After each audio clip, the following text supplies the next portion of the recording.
Salut tout le monde, c'est David pour la chaîne Monsieur Caméra et aujourd'hui on va parler de la mort du micro 4 tiers. C'est parti!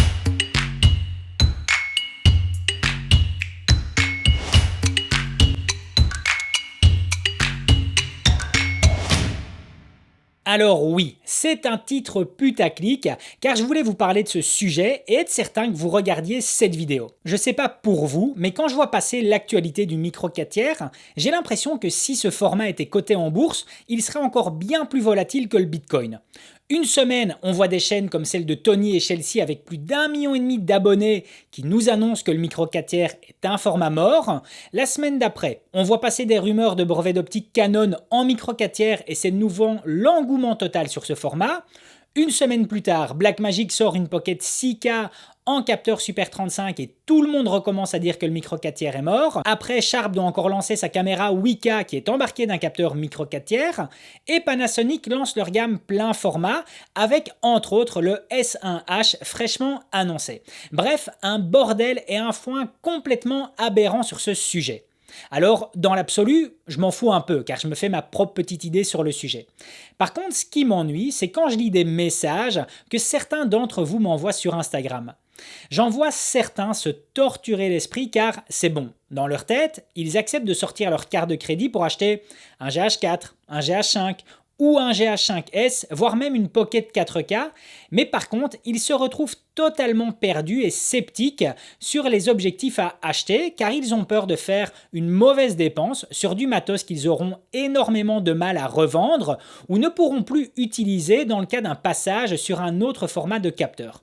Et je peux comprendre cette réflexion, c'est tout à fait logique de se poser la question. Cependant, je vais quand même vous dire une chose. Le micro 4 tiers est présent maintenant et encore pour très longtemps. Il y a eu trop d'argent et de temps d'investi dans ce format que pour l'arrêter ou le laisser s'essouffler. Et pour ceux qui auraient encore des doutes, je vais quand même vous rappeler que Lumix vient tout juste de lancer deux nouvelles optiques avec le 10-25 1.7 et le 25 1.4 version 2. Laowa continue d'amener ses optiques sur le micro 4 tiers comme leur 9 mm zéro distorsion. SLR Magic propose 3 optiques anamorphiques en micro 4 tiers. Deux nouvelles marques chinoises comme DZO Optics ou Vazen débarquent avec des nouveaux objectifs ciné et anamorphiques. Les deux objectifs ciné MK de chez Fujifilm se déclinent aussi en monture micro 4 tiers. Bref, la liche peut encore la faire continuer très longtemps. Il y a eu beaucoup trop d'enjeux et d'argent d'investi dans ce format pour que celui-ci s'arrête. Et puis il faut aussi prendre le micro 4 tiers comme un pionnier. C'est grâce à ce format que aujourd'hui on a un boîtier comme le GH5S qui nous balance de l'enregistrement interne en 10 bits 422 4K avec un double ISO natif.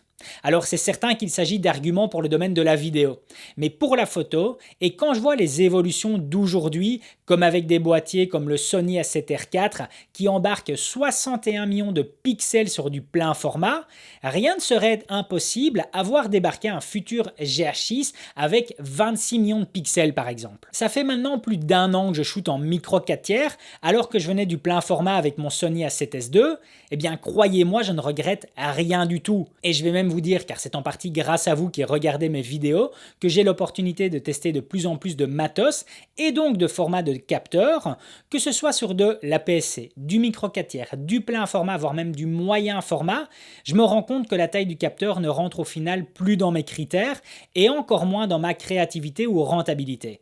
Si vous décidez de passer sur du micro 4 tiers, faites-le complètement sans vous prendre la tête sur l'adaptation d'autres formats d'optique. Si éventuellement cela doit se faire, ce sera uniquement car vous ne trouverez pas l'objectif qui vous conviendra le mieux.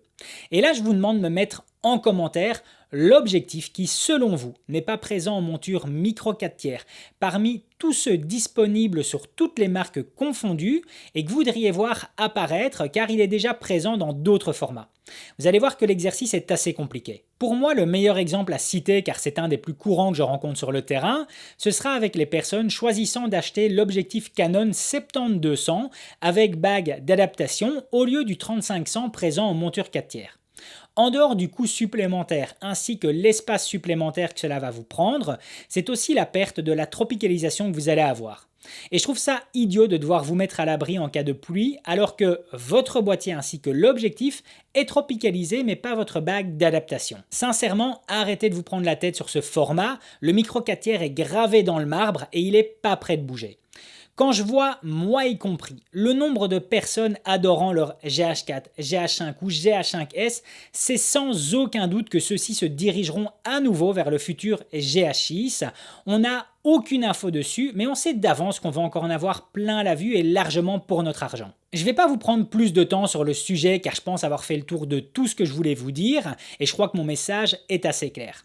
N'hésitez pas à mettre en commentaire ce que vous en pensez. Voilà, c'en est terminé pour aujourd'hui. Si la vidéo vous a plu, n'hésitez pas à mettre un gros pouce bleu, ça me fait super plaisir. Et puis surtout à vous abonner à la chaîne pour être tenu au courant des prochaines sorties. A plus!